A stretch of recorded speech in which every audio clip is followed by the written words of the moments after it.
Good evening. It's Sunday, March 19th, and it's a lovely day. And I just got back from a special dinner. It's actually my birthday today, and a couple of my friends, we just went out to dinner, and I had the Mariner platter. Mine is the shrimp because I'm allergic to those, but the rest of it was great. Little baby langostinos and some other great stuff, and the best dust on there. But I want to share a video with you, well, a little PowerPoint with you about our changing world, because there's a lot going on, and I want to just give you my take on it, and I hope you enjoy it.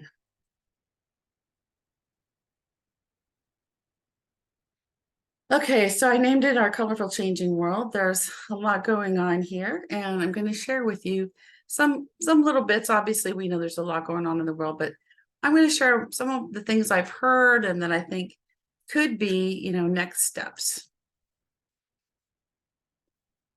So it's time to transform. There's a lot going on out there politically, and just train derailments and explosions and things like that. But spiritually, it's our time to transform.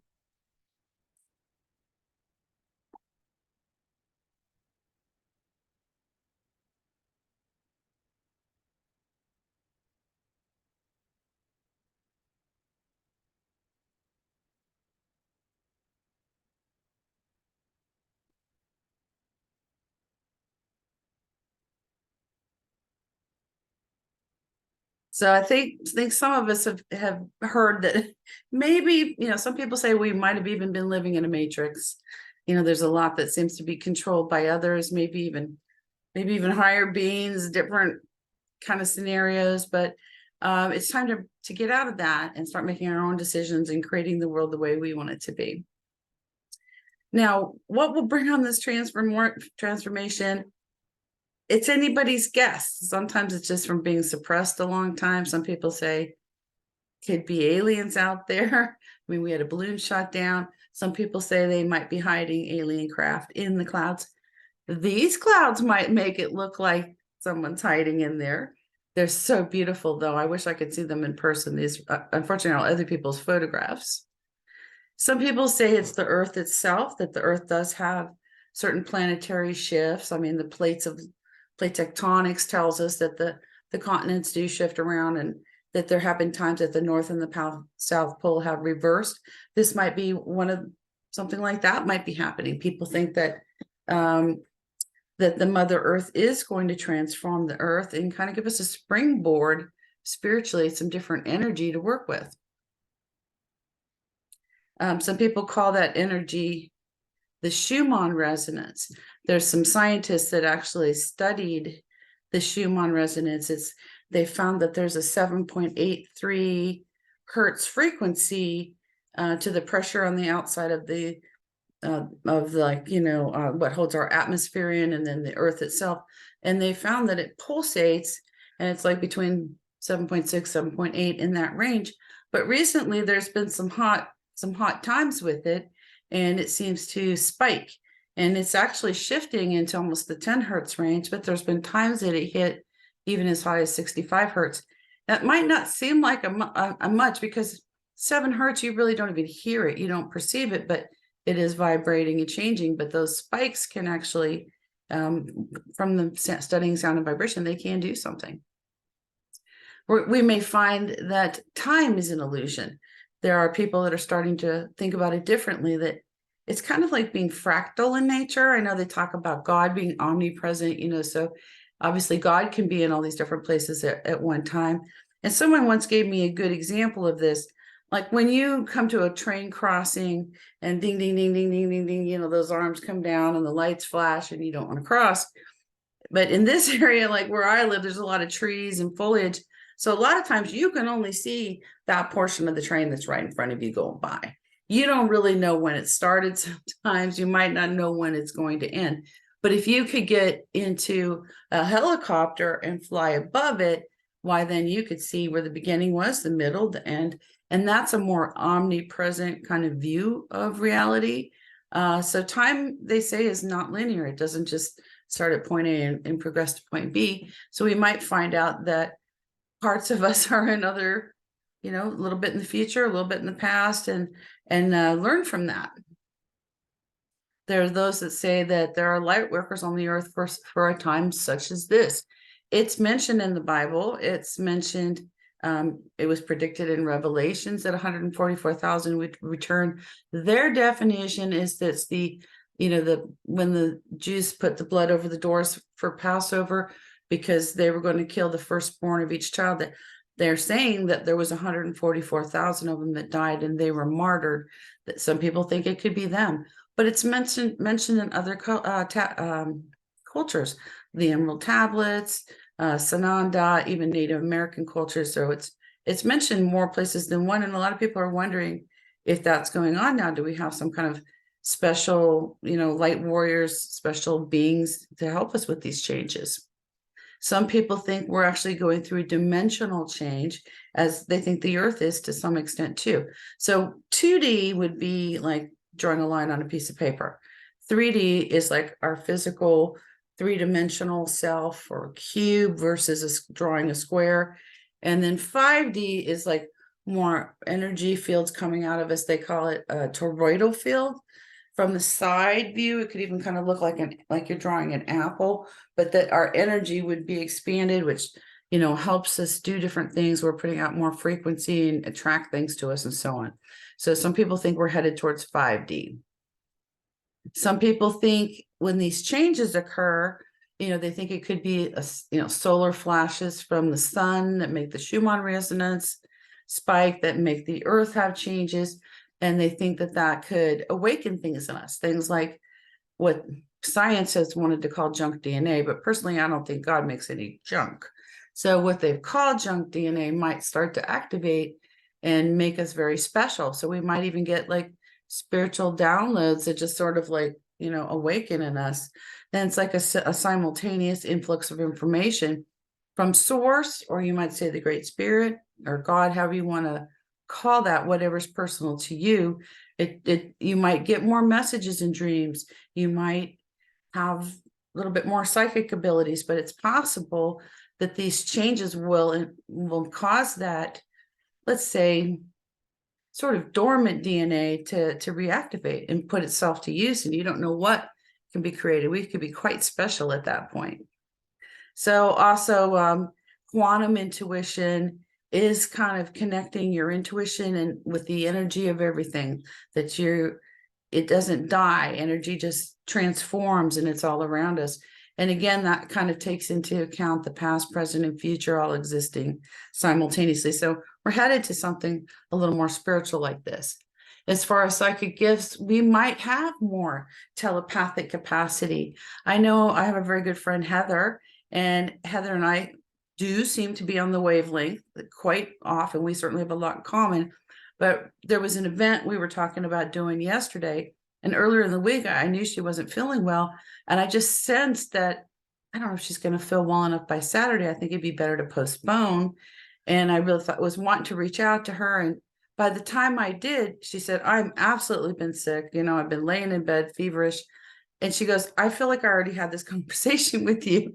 So she might have dreamt it, but we didn't actually have the conversation till I called her. But yeah, I had the gist of the message that she still wasn't feeling well and would probably be good to postpone it, which we did. So, will that kind of thing happen more often? And would I be able to just have that conversation with someone walking down the street or in the grocery store telepathically? I mean, obviously with Heather, I have more of a connection and things in common with her, but it's possible. And it's possible that that's what technology is really doing, is trying to kind of connect us all that way. Now, there are other psychic gifts that might happen besides telepathy. There's precognition. Are we going to have a better idea of what we should be doing, where we should be headed? Are we going to become like mediums and see things in the spiritual world that we don't perceive today? I mean, there's a few people who seem to. I mean, like Long Island medium, she's wonderful. Would we have new things? Could the DNA make it where we'd have telekinesis pop up as a new talent, where, hey, now you can move objects with your mind and not your hand, or that would be amazing. Clairvoyance, are you going to have other abilities to see pick up an object and know things about it, help people with their situations? Are you going to hear things intuitively? Are you going to sense things intuitively? I think we probably all will get a little bit of it. Some of us might be amazed. We might really even have hidden talent for something here. But those clairaudience, clairsentience, those can help you when you're making decisions and trying to guide yourself. In the past, we've tended to think of, we have this body and it just happens to have a spirit in it. When we die, the spirit goes out. I think as we progress to different levels of thinking, we're going to realize that we're human beings who just happen to have a meat suit, if you will, but that we have an existence even beyond this body, and that we could exist in other dimensions, other times, places, and in other bodies, if you believe in reincarnation. Now, as we shift to higher dimensions, some people think we may get a light body. Technically, we already have a light body. It's just not something that you can really see with your current eyes. Our range of vision of what our eyes actually perceive is like 1 to 5% of what's actually going on. I don't think any of us realize that we have a very low amount that we see, and yet how much do we rely on what we see? Like if we learn about something on the TV, how many of us just take it as gospel, right? And seeing is believing. If one person sees a UFO and another one never does, they're not going to believe it because they haven't seen it. So it's kind of odd because our actual perceptions and vision, we don't see as much as we think we do. But some people think we will have a light body, and they have found that our bodies do glow. They just glow in a frequency or light is just not perceivable to our current level of eyesight. But that could change. Our eyesight could become greater as DNA activates, and also the light might start to grow as we become more highly evolved. And then somewhere in there, it's moving ahead. You're heading towards like a crystalline body. So just having a body that glows, now you have a body that's maybe less carbon based and crystalline based, literally like a crystal. So there's different properties there, and crystals contain a lot of memory and can hold data. I mean, they use them in computers. So that would be so interesting to migrate into a body like that. But just in general, most people feel that we will become more multidimensional. So by that's going back to the time, like becoming someone who's aware of past lifetimes. What hidden knowledge do we have? We could have been a great doctor or a great scientist or an astronomer. And now if your memory was to activate, and that's maybe that's what's in the junk DNA, something that's just a passive memory. Now you bring that forward. You could be bringing forward talents, knowledge, keys to the universe for all we know, but we don't know until it happens. Watch this bird. That's a hidden talent. I don't know too many birds that know how to do that. I don't know how this bird figured it out, but maybe besides knowledge, maybe we'll find talents. I went to school and loved being a professional musician for many years. I played the violin and viola straight through for 27 years and have a couple of degrees in music to go with it. I've often wondered, is there another Mozart out there? Is there another Beyonce? Is there someone who's, an Eric Clapton on the guitar that we don't know because they didn't have that opportunity? Maybe they had to work in a mine or a factory and they never had a guitar in their hands. They never had a paintbrush. So what other talents might emerge? I mean, I'm going to show you an animal that's besides that bird with that amazing backflip. Here's another one. I hear them about the places that you clean and how you don't know how to keep your business clean. I love it. That elephant's doing a darn good job painting. Now, part of this awakening is probably being caused from truth filtering through. It does seem that there are things that are not truths. For example, we were told that fossil fuel, which is our gas and our petroleum, was a rare thing. It came from, dinosaurs that were decomposing. Do you ever stop and think about that? look how many cars are we filling up gas and fuel in, jets and trains and planes. How many dinosaurs is it going to take to do that? It's never really made complete sense to me. Well, it came out. There's interviews with a guy, and he said, yeah, they actually just decided to say that it was rare so they can jack the price up on it. But if you get a real good any kind of geological engineer, they'll tell you no, fuel is in the land, and it replenishes itself naturally every 5 years. It's not like 5 years worth of new dinosaurs just died. So there's things that we've been told, and they don't hold up to reason. And that kind of truth is breaking down, and the real truth is coming through. There's so much talk about electric cars right now. I'm not very happy about them because of the batteries and the things they have to do to make those batteries. Like one of the products that goes into making a battery is cobalt, and they have cobalt deposits in the United States, but you don't see anybody mining it here. But they'll go mine it in a third world country because they can get cheap labor to do it, and they tell you that it's being mined ethically.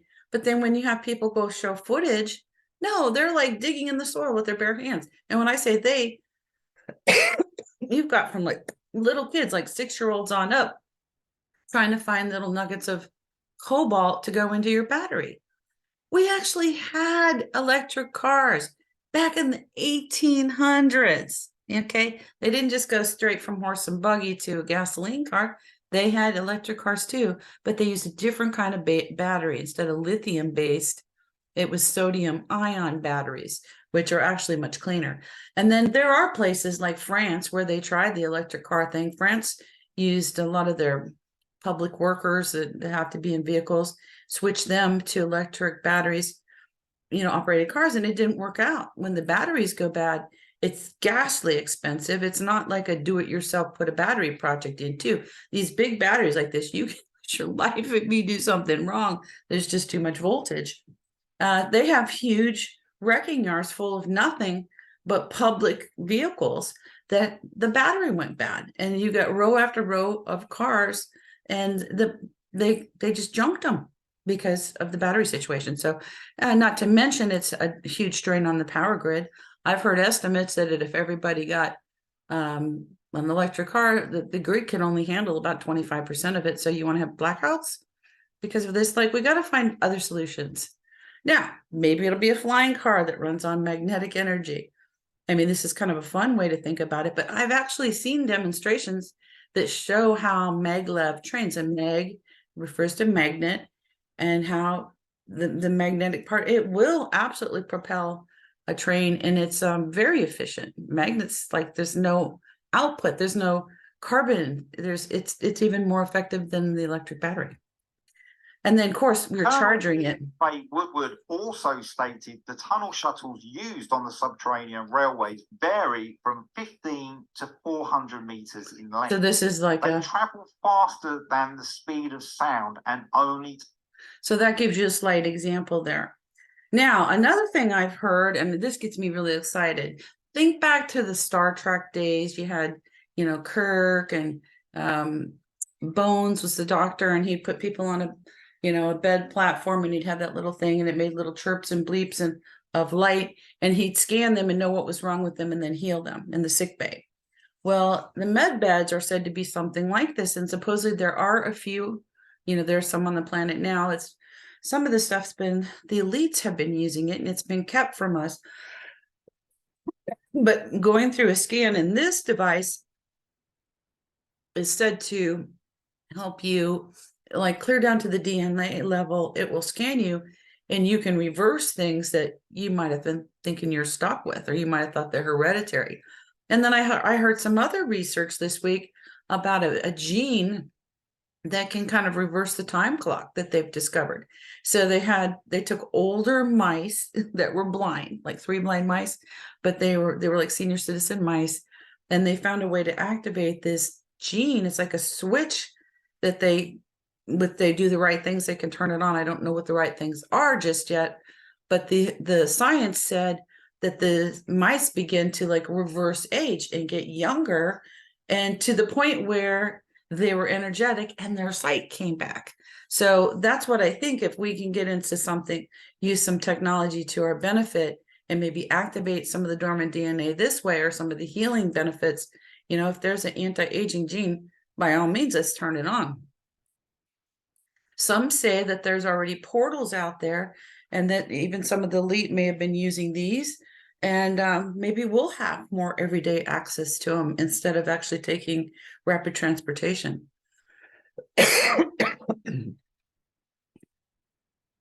So traditionally, school, I don't agree with some of the things that are going on now, but traditionally it was reading, writing, and arithmetic, but it wasn't really teaching critical thinking. It's like they wanted you to become worker bees. So just enough to get you through that, but they don't completely push for excellence. Maybe a few teachers do, but there's a lot of mediocrity, and there's a lot of that's good enough, and we'll just teach to the test in some cases. Not every teacher does, but the root of the word education has to do with bringing out things in you, like bringing out talent, bringing out knowledge. So, I'd like to find different ways to teach people, different ways for students to learn, because the traditional method, it's fine for a percentage of the people, but for some children, it doesn't work. That model doesn't work. There could be somebody with special needs. We need to teach them different. And people have different kinds of intelligence, and they have different learning styles. So if somebody's really hands-on, then reading a book doesn't do it. We've got to be more flexible. I know teachers today are really pushed, but we've got to think of new ways to educate people. Now, some say once these energies change and our bodies become more active, and we have the youth gene activated, and our eyesight gets better and our hearing gets better, as I mentioned before, our visual acuity range is actually quite narrow. What if it was larger and expanded? Then that means we would see new colors. So I have a couple things here just to try to imagine what that might be like. And then there's some strange things that are going on. There's places in the earth, because the earth is going through these changes too. People have seen different colors in the sky. Now, it may have happened before, because there's significant older artwork that shows like red skies. So like, are we going back to something that we've been through before? So those were Australia. This is New Zealand. Again, you got purple and green. Now, if you were looking at Aurora Borealis, that would be kind of normal, but they're seeing things like that in other parts where they haven't seen it before. So there's changes going on. They're subtle. But I'd like to picture, what if you looked at the sky and it was multicolored? What would that look like? So this might be a rare place where that was possible, but what if it was everywhere? We looked outside and our neighborhood looked like this. What would the trees look like? What would the grass look like? The cars passing by, our mailbox, would they be much more, psychedelic and rainbow colored?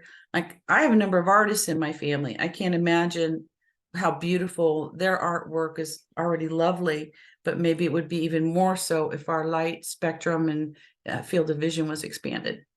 So I just threw some things in here that, like, what if we looked at a bunny and it looked this colorful to us? That's possible, that with our narrow field of vision, we're just not seeing it all. And then others think that we might see things from other dimensions, like maybe we'll see fairies or other mythical creatures that may be around us, just in a different form or vibration. But if our ability to see sound, and sense vibrations, it's all, there may be things that come through that we thought were mythical and gone. They may be back. I picked this one because it's so colorful. I mean, this is an artist rendering, but what if it was this colorful and beautiful? I'd like to imagine. Like this. This would be incredible. Some say we may have a big hand of God moment, much like we saw when the Red Sea was parted. Some say it's almost going to become like a new earth, that some may progress, some may stay behind or fall behind. But whatever happens, there could be there could be things that man does to try to scare us, to keep us from changing. and it could look very terrifying.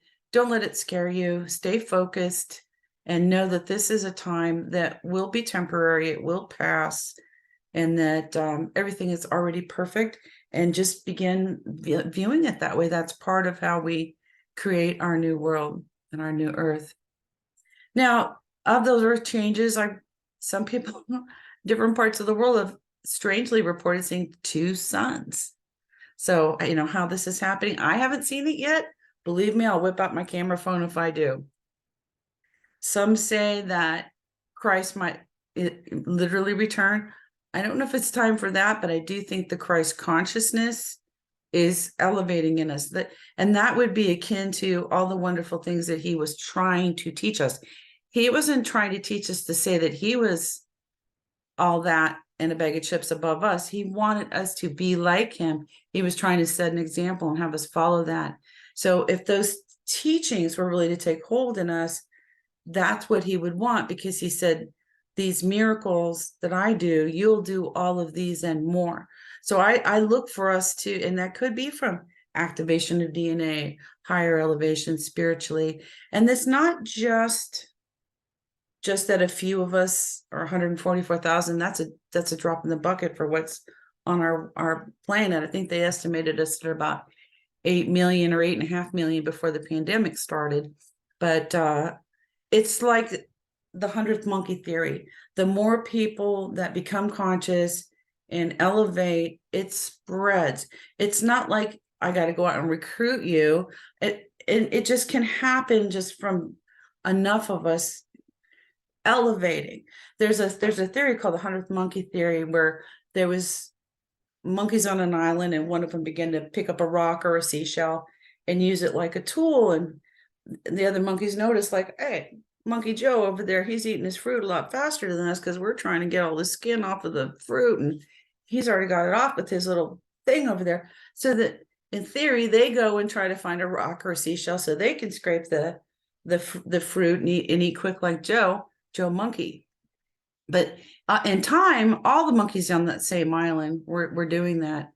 And then simultaneously, about the time it hit the 100 monkey point, monkeys on neighboring islands who never saw Joe Monkey pick up the rock or the seashell, it's like it went into some kind of a collective consciousness. And when enough monkeys had this new skill of using inanimate objects as a tool, then all the monkeys seem to have that awareness. Another way to describe it is a rising tide raises all ships. So you can, I spent a lot of summers in San Diego, love that place. And you have these docks, and we'd have a boat, but a ways away across the bay, there might be a big military ship. Sometimes there's a sailing ship. There's all kinds of boats of every size and shape. Well, when the tide comes in, they all raise. Okay, not like just the military one does and the dinghy doesn't. No, the rising tide raises us all. And when the tide subsides and a low tide goes, the same thing. So I think that's a little bit like 100 monkey. That it does seem like when a certain amount of people start to elevate and think differently and want different things, and not so much things, they want the world to be different, then some of it will be somehow contagious in a collective way, and we'll all raise. I know Jesus said, who do they say I am? That's one of the questions he asked, because, John the Baptist was doing a good job and different people, but it does seem like there could be reincarnation, and that even the Christ, even Jesus Christ, although I feel he's the Son of God, I do believe that, there's several cultures that have a Christ-like figure that incarnates for a period of time to help elevate the people. So, could he have reincarnated? Our Christian faith brings it down to us that he's the Son of God, and yes, but could he have reincarnated too? Is it possible that when this DNA activates, that we're actually just going to remember? Just like that difference when it's seeing is believing. If some memory, comes through from your DNA activating, and you suddenly, like if I never played the piano and I suddenly walk by and start playing a Rachmaninoff concerto, because something activated in me, that could be real. Things like that could happen. But it could happen from knowledge, it could happen from memories. And you might find different people, like a different tribe that you want to hang out with because you had other lifetimes with them and you have things in common with them, and they start activating too. So it's a possibility. Do I have any proof? No, but it's very possible. So again, I think we'll be looking at life as a school, and part of that is it's not going to be regurgitating like our current school system. Here's your list of spelling words. Go home and write them 50 times and regurgitate them on Friday when we have the test. Okay, that's regurgitation. That is a form of learning. It's rote learning, memorization. But what if your learning came from something activating within you? There are children who can play instruments in an amazing way. And it's not just that they learn them. It's like they may have played them in another lifetime. There's already small examples, but what if more and more people had that activated in them? What if we had superpowers where we had bolts of, there might be some of us with bolts of electricity like you see in a Marvel Comics movie, coming out of us. It's something that we've had in us all along, but we now find out about. I do think we have a power to create a new world. There'll be aspects of it that'll just be from our inner knowledge, our inner wanting and yearning and believing and visualizing that will bring it through. No matter what, you do need to trust in your path and be courageous, because this change is not easy for most people, and especially if there's aspects of it that are kind of beyond our control. But free yourself from any kind of ties or limitations. It's a tough thing. You may have to go and do and be in different situations and let go of things that you never dreamed of.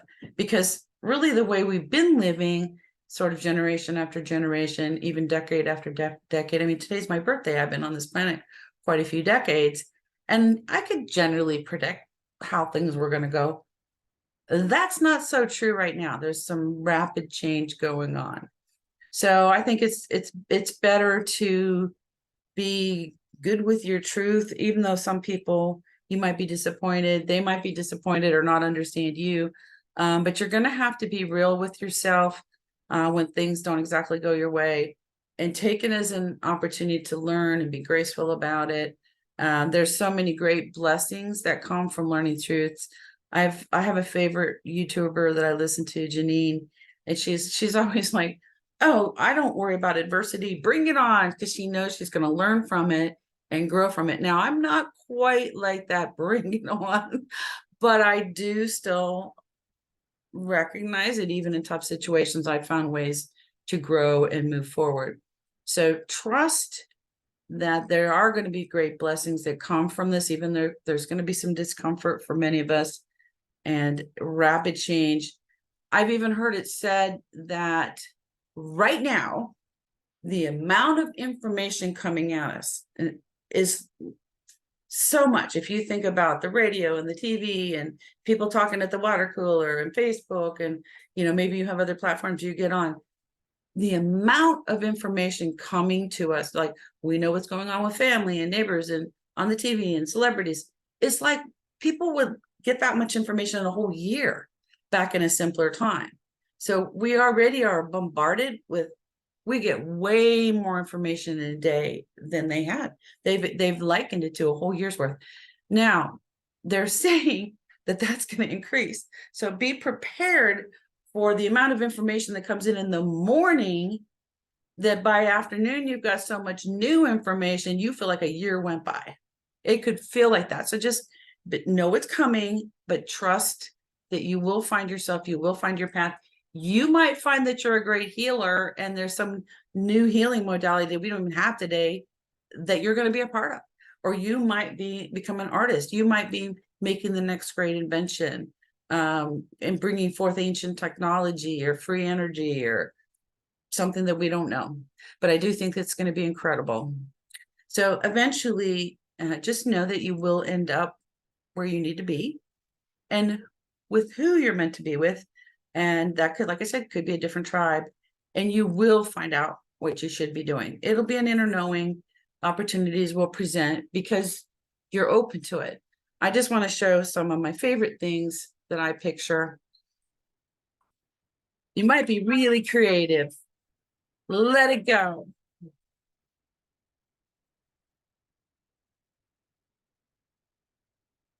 Yeah, be you, man. Go for it. That's where you find joy. That's where you elevate. I love her. She's rocking out on Freebird. Perfect. And then I've got one more.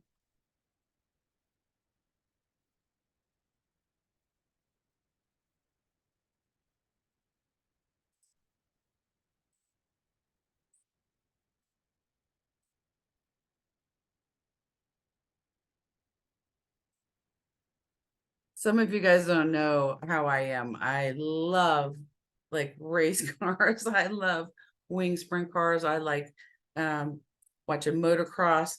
And there's like Travis Pastrana and some of them, they do have some like, they were motocross guys and they made these daredevil type shows that, I mean, did you see that? I think Evil Knievel would be applauding that. Like he was so exciting back in the day, you know, with his big jumps. But I'm going to play it again for you. Got to look at that. You can't tell me that we aren't activating more DNA and getting smarter and better, because like watch him. He's got to go so fast to jump that ramp to get that high and that much velocity carrying him forward. Watch how he reaches back and touches his boot. You got to be limber, flexible. And then at that one point, he lets go. It's like, look, mom, no hands. He's not even touching the bike. He's got forward momentum. And then he gets back into position. He lands that jump in the most beautiful, graceful way. You can barely even see the impact. You know, now granted, don't try this at home. I'm sure they have ways that they learn this, and they get a lot of broken bones if they do things wrong. But I'm going to play that one again and watch it. There he's coming off the bike, one hand, reach back, touch that boot, straighten up, no hands, nothing's touching the bike. It's so beautiful. And now that gorgeous landing, that gives me chills. It is so beautiful, but it represents so much. It gives me great excitement to think that's what I'm talking about. That's what's something with when we've got everything moving in the same direction, our energy, our flow with the universe, you know, he makes that look so easy. And it's like freakish. Most people don't fly off and have no contact with the bike unless they're crashing. So, I mean, he's done this deliberate. It's like watching a ballerina or some kind of acrobat in the air. I just love that part where his arms are out and he's sailing forward. I have dreams where I fly like that, and I've had them since I was a kid. But to see somebody do that in real life, just know that's the kind of level of excitement and what's coming. So, and also know that when this is all over, you know, even if I don't get all these things right, it's still going to matter, like how we treated each other and how we grew together. And I'm going to stop sharing and just tell you that, gosh, I can watch that motocross jump. I can watch it. I probably watched it 20 times yesterday. It brings me great joy. I find things like that, and it elevates me. It makes me strong to go out and do the tough things that I need to do. But it keeps my energy up, and that's so important. So with that, that was my birthday.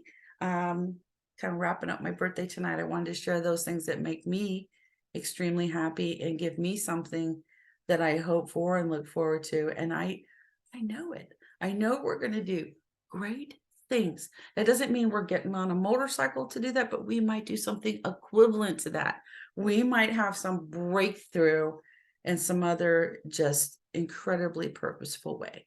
So if it's creativity, if it's a talent, if it's a memory, a skill, a knowledge, just don't be afraid of what hits us. Stay calm, stay collected, and just know that we're going to make it through. And on the other side, let's check back and see what's really gone on.